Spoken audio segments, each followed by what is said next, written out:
अपराध हमारे समाज का एक ऐसा विषय है जिसे हम अक्सर घटना के बाद देखते हैं। अपराध हुआ, पुलिस पहुंची, आरोपी पकड़ा गया, अदालत में मामला गया और फिर हमारा ध्यान किसी दूसरे खबर की ओर चला जाता है। लेकिन अपराध की कहानी इतनी सरल नहीं होती। अपराध के पीछे एक व्यक्ति होता है, उसका मन होता है, उसका परिवार होता है, उसका सामाजिक परिवेश होता है और कई बार ऐसी परिस्थितियां भी होती हैं जिन्हें समझे बिना अपराध की पूरी तस्वीर सामने नहीं आती। डॉक्टर शुभ्रा सान्याल की पुस्तक crime and criminality, a mirror to the criminal world इस जटिल दुनिया को समझने का प्रयास करती है। पुस्तक अपराध को केवल कानून या दंड के नजरिए से नहीं देखती, बल्कि क्रिमिनोलॉजी, साइकोलॉजी, सोशियोलॉजी, विक्टिमोलॉजी और करेक्शनल स्टडीज जैसे विभिन्न आयामों को अपने साथ लेकर अपराध के कारणों और उसके स्वरूप एवं उसके परिणामों को समझने की कोशिश करती है। डॉक्टर शुभ्रा सान्याल जी से मेरा जुड़ाव पिछले लगभग 5 वर्षों का है और इस दौरान कई ऑनलाइन कार्यक्रमों में उनके साथ संवाद और चर्चा करने का अच्छा खासा अवसर प्राप्त हुआ। अपराध, क्रिमिनल साइकोलॉजी, किशोर अपराध सुधार और समाज की भूमिका जैसे विभिन्न विषयों पर उनसे बातचीत करते हुए मैंने महसूस किया कि उनकी दृष्टि अपराध को केवल अपराध के रूप में देखने की नहीं, बल्कि उसके पीछे के मनुष्य को समझने की होती है। इसलिए जब उनकी यह किताब पढ़ी तो मेरे लिए यह एक पुस्तक की समीक्षा का विषय नहीं रहा, बल्कि उन वर्षों के संवादों को एक व्यवस्थित रूप से देखने का अवसर भी बन गया। इस पुस्तक का सबसे महत्वपूर्ण प्रश्न जो मुझे लगा वह है, अपराध हुआ क्यों। हम अक्सर पूछते हैं, अपराध किसने किया, उसे कितनी सजा मिलनी चाहिए। यह प्रश्न अपनी जगह बिल्कुल आवश्यक है, लेकिन यदि हम अपराध को रोकना चाहते हैं तो हमें यह भी पूछना होगा कि उस व्यक्ति के व्यवहार के पीछे कौन सी परिस्थितियां थी। क्या पुस्तक बतलाती है कि आपराधिक व्यवहार के पीछे मनोवैज्ञानिक संघर्ष, प्रतिकूल सामाजिक वातावरण और सामाजिक असमानताएं जैसे कारक अपनी महत्वपूर्ण भूमिका निभा सकते हैं। साथ ही समय पर हस्तक्षेप, काउंसलिंग और समुदाय की भागीदारी को अपराध की रोकथाम और सुधार की दिशा में महत्वपूर्ण माना गया है। यहां एक बात बहुत स्पष्ट है, अपराध को समझना अपराध का समर्थन करना बिल्कुल नहीं है। अपराधी को उसके अपराध के लिए जवाबदेह होना चाहिए, पीड़ित को न्याय मिलना चाहिए, कानून का पालन होना चाहिए। लेकिन यदि हम केवल सजा पे रुक जाते हैं और अपराध की जड़ों को नहीं समझते तो शायद हम अगले अपराध को रोकने की दिशा में बहुत कुछ नहीं कर पाएंगे।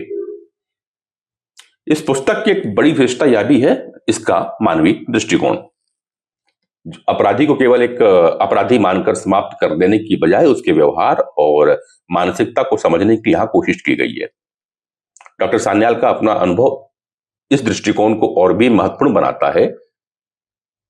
जब पुस्तक के अनुसार उन्होंने बताया कि 2006 से 2014 तक दिल्ली के किंग्सवे कैंप स्थित करेक्शनल होम में children in conflict with law के साथ काउंसलिंग का उन्होंने कार्य किया एवं वे वयस्क अपराधियों और उनके रिहैबिलिटेशन के अध्ययन के लिए जवाहरलाल नेहरू फेलोशिप भी की। यह अनुभव विशेष रूप से किशोर अपराध को समझने में महत्वपूर्ण है। जब कोई बच्चा अपराध करता है तो हमें केवल उसका अपराध नहीं देखना चाहिए, उसके पीछे का बचपन, परिवार, शिक्षा, वातावरण और मानसिक स्थिति भी देखनी चाहिए।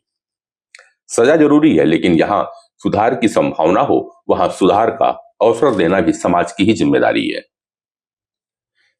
इस पुस्तक की विषय वस्तु काफी व्यापक है।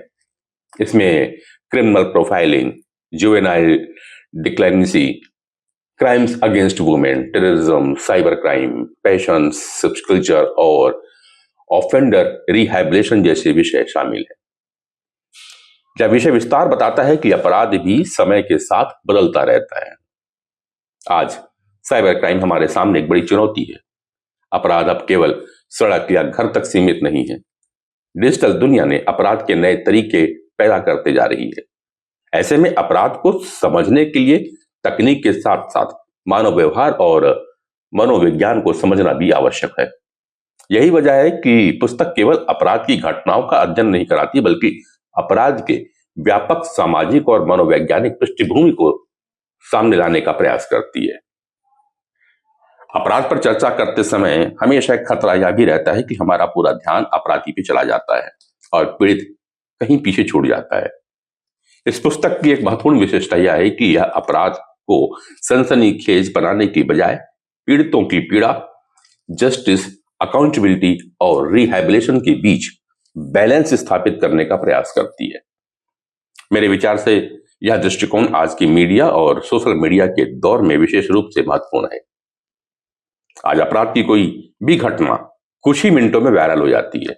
वीडियो, तस्वीरें और अधूरी जानकारियां लोगों तक बड़ी आसानी से पहुंच जाती है और बहुत जल्दी पहुंच जाती है। कई बार न्यायिक प्रक्रिया पूरा होने से पहले ही सोशल मीडिया पे फैसला भी सुना दिया जाता है। लेकिन पत्रकारिता का काम केवल सनसनी पैदा करना नहीं है। अपराध की सूचना देना जरूरी है, लेकिन उसके पीछे के सामाजिक कार्यों को और उन कारणों को समझना भी उतना ही आवश्यक है।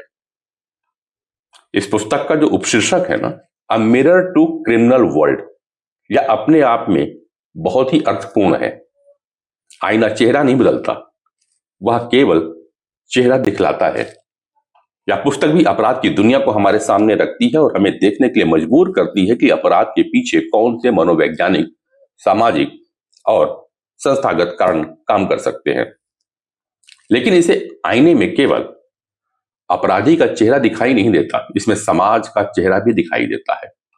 हमारे परिवार का, हमारी शिक्षा का, हमारे सामाजिक व्यवस्था का, हमारी संस्थाओं का और बदलती डिजिटल दुनिया का। पिछले 5 वर्षों में डॉक्टर शुभ्रा सान्याल जी के साथ हुए मेरे संवादों ने मुझे यह समझने में मदद की कि अपराध पर बात करते समय संवेदना और वैज्ञानिक दृष्टिकोण दोनों आवश्यक हैं। अपराध को लेकर भावनात्मक प्रतिक्रिया स्वाभाविक है, लेकिन समाधान के लिए हमें उससे आगे जाना होगा।